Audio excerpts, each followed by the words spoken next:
So there's a lot of things that I love about that TED Talk. But one thing to keep in mind is that TED Talk was from May of 2015. So it's a few years old.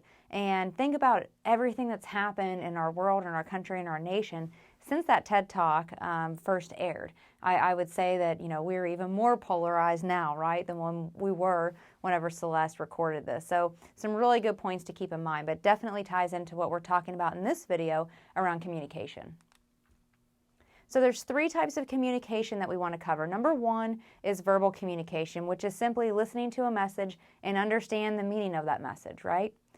Number 2 is written communication, so we read a message and we understand its meaning. But then there's this number 3, which is the tricky one, which is nonverbal communication, which is where we observe a person to understand the meaning. You use all 3 of these all the time. You'll especially use them at the career fair. We are constantly observing people to try to figure out, what their nonverbal cues are telling us, and they're things that you should pay attention to in any conversation that you have with someone. So let's look at some tips. We're going to start with verbal communication, some tips for effective verbal communication.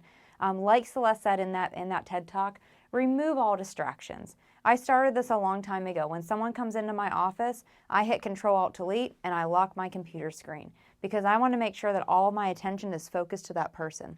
So not only do I remove all distractions, but I turn towards that person, I face them so that they know that I'm listening and that I'm 100% present.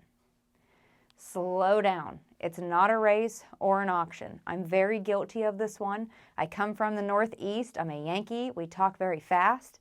And so it's something I'm constantly having to remind myself of, even as I shoot this video. Ask questions to build connection. So again, just like what she talked about, asking open-ended questions, not saying, well, aren't you so mad? Instead of saying, well, how did that make you feel? What's going on in your head right now? Asking those open-ended questions to have them provide us more context in their answer. Tell stories to create interest. There's a lot of professors here at OSU, here in the business school, that will tell you, stories are the best way to communicate in this world.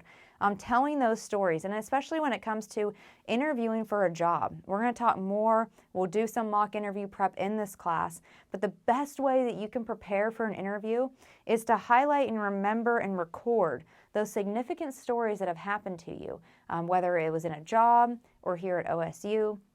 Any type of story that you're proud of, that you had a big learning moment in, that you want to tell to a recruiter, write those stories down because those stories are going to come across much more authentic and genuine than saying, yes, I'm a very proactive person. I'm always proactive and on top of things. That doesn't really tell you anything, right? Be engaged, stay present, listen with intent. Give a genuine compliment if appropriate, right? If there's something that you like about this person, if there's something that they said that you really appreciate, tell them that you appreciated that, right? If you're having a down day and a friend does something to, help pick you up, let them know that. Say, thank you. I really appreciate that comment. Listen to understand instead of waiting to reply. She talked about that in the TED Talk. And be aware of your tone. We're going to talk about tone here in a second. But one thing that's very common that we'll see is to make sure that does every sentence end in a question? So we've all had a conversation with that person where the last word, the tone of their voice, the pitch gets higher. So be aware of your tone of voice and what that represents.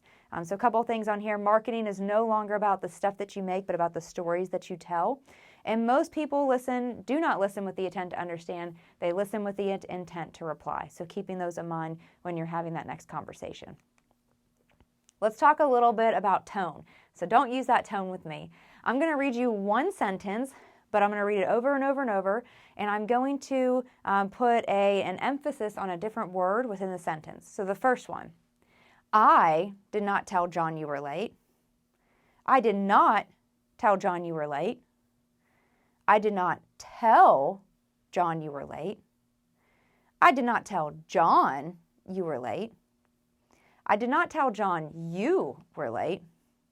I did not tell John you were late. I did not tell John you were late. Same sentence, but look at all the different meanings. The first one, someone else told John that you were late. The third one, I may have implied, I didn't directly say it, but I may have implied that I told John. So all of the different meanings just based upon how the tone of your voice reads the different words. So it's not what you said, it's how you said it. Written communication for career readiness. We're going to be talking a lot about written communication. Specifically in your syllabus, we talk about email communication. Professional email communication is critical. And that's why whenever you email me, I'm going to ask that you follow the guidelines in the syllabus and really structure your email the appropriate way, the professional way. If you send me an email and there's no subject line and it says, "Hey Abby," and you give me a question and you don't give me a signature at the end, I'm probably going to respond and say, "Would you please reformat your email and send it back to me," and then I'll respond to it. We'll talk about cover letters. We're going to talk about LinkedIn a little bit, thank you notes, and your resume, all different forms of written communication. Now let's talk a little bit about effective nonverbal communication. So this is where you're observing my nonverbal cues, my body language, what I'm doing with my arms, what I'm doing with my eyebrows, all of that to see the type of message and the emphasis that I'm putting on my words. Number one, smile. Especially if you're in an interview, if you're introducing yourself to someone for the first time, smile. That is the number one thing, maybe top 5 that we hear from recruiters is just smile. Act interested, be intrigued, listen to what they're saying, and if you're smiling, they're going to know that you're present in that conversation, you're listening to what they have to say. So tip number 1, smile. Making eye contact, not making eye contact can lead the other person to believe that you're bored, distracted. So even though it may be something where you struggle with confidence, and so maybe you're nervous and you're looking to the side or you're looking up, making that eye contact with them is going to show, again, that you're present and engaged in the conversation. Handshakes. I like this rule of thumb. You don't need to try to grip their hand so hard, but try to match the grip of the other person. I think that's a very safe place to be. This is something silly, but it can go a long way. Add a slight head tilt. It shows that you trust the other person, you're comfortable with them. Tilting your head a little bit can help build that relationship, build that rapport. Be aware of your posture. Body language is everything. So you want your body language to be professional yet comfortable and open and confident. There was one time I was doing a mock interview with a student, and they were telling me how one of the biggest weaknesses that they overcame was the fact that they didn't have a lot of self-confidence. But as they were telling me their response, their body language was shrunk, right? Their shoulders were together. And so not that I wanted to believe her, but I didn't believe her because her body language told me otherwise. This tells me that I still, struggle with confidence issues. Have your shoulders open, wide. We're going to talk about power poses here in just a second to help show your confidence. Okay, so last but not least, know your power pose. Whatever that may be, things that get you more confidence. So this is Amy Cuddy. I'm going to show you a quick video of hers that goes into what she calls the Wonder Woman pose.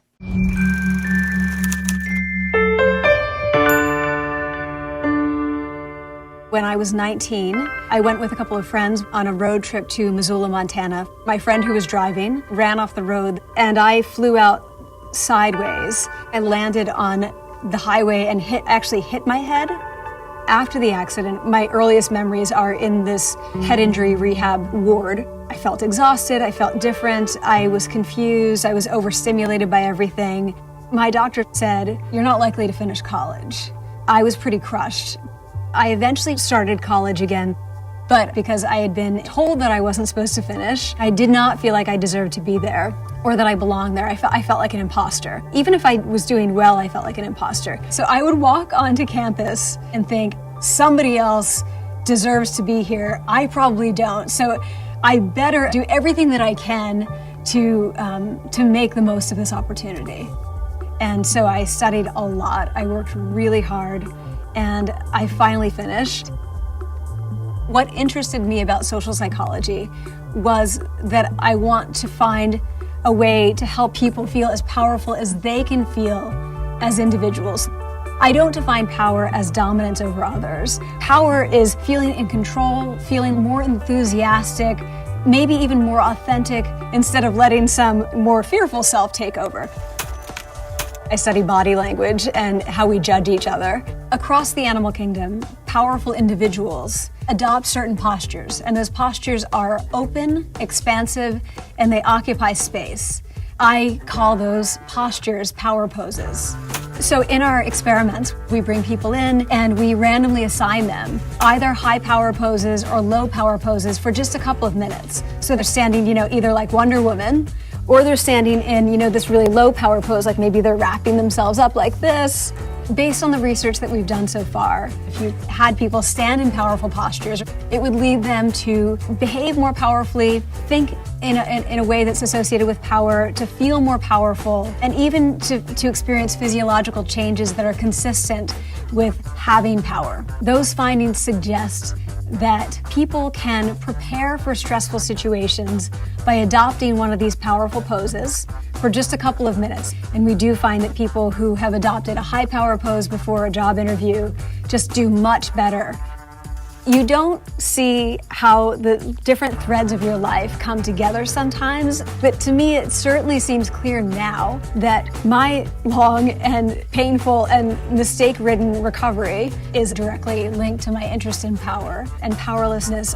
And it's kind of nice that I'm able to actually look at that in a lab, and as a result I'm able to kind of offer the wisdom that I've developed from my own experience to people and feel comfortable saying there's scientific evidence that this is true and not just my own personal experience. I've gotten thousands and thousands of emails from people around the world who are trying this. Some people will say, thank you, I got my job because of you. And my response is always, you got your job because of yourself, right? I wasn't there, and you made this work for you. That wraps up this section of communicating effectively. Again, this is a competency that we're going to touch on throughout the entire semester, specifically when we get into written communication with your resume. But remember, your power pose.